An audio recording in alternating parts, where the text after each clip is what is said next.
Northern California. This is Brian with the Minority Cannabis Report, and I have a very special guest with me today.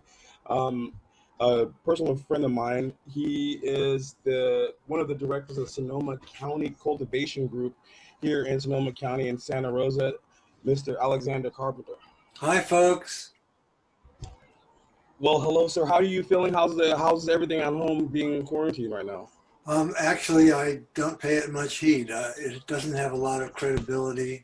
I've been paying attention to the medical science, to the politics, to the practicalities, and I'm just living my life. Now, what's really drama is that I had a rock climbing fall and sprained my ankle.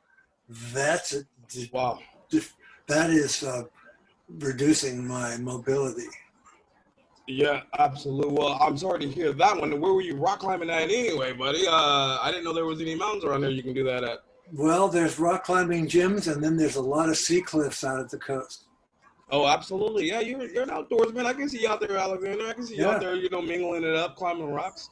Man, this coronavirus, this thing has gripped, our community like substantially. I mean, every fundamental, thing we know as we knew is ultimately gone. We're here now on Zoom, and can you chime in on that and let me know what you're thinking?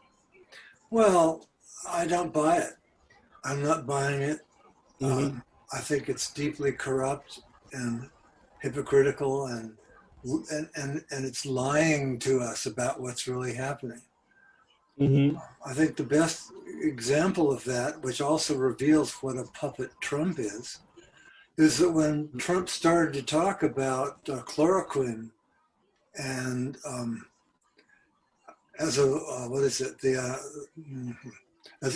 azithromycin as a cure for the coronavirus, he was immediately shushed up about that and criticized heavily by the experts that the narrative so promotes.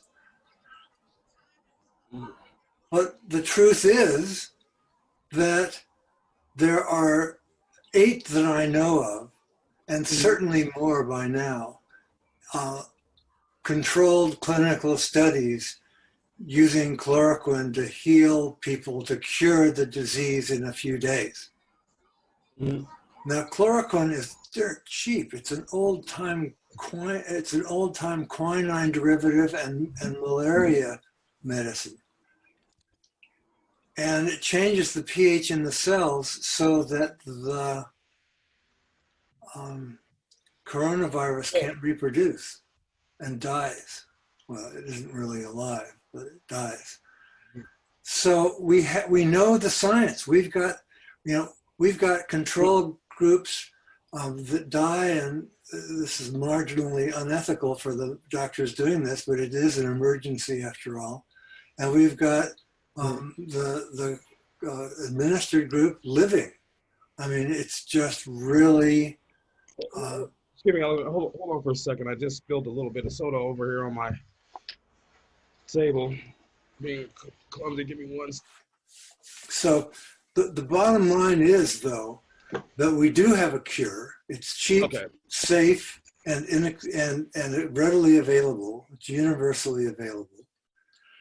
And if that is the case, why are we going on and on about isolation and disruption, about something that so far is less of a problem than the annual influenza epidemic that is also a global pandemic? So there's a lot of noise being made about something that isn't really credible as a threat to us. Now, yes, there is a virus. Yes, we need to be careful. But if somebody gets sick, we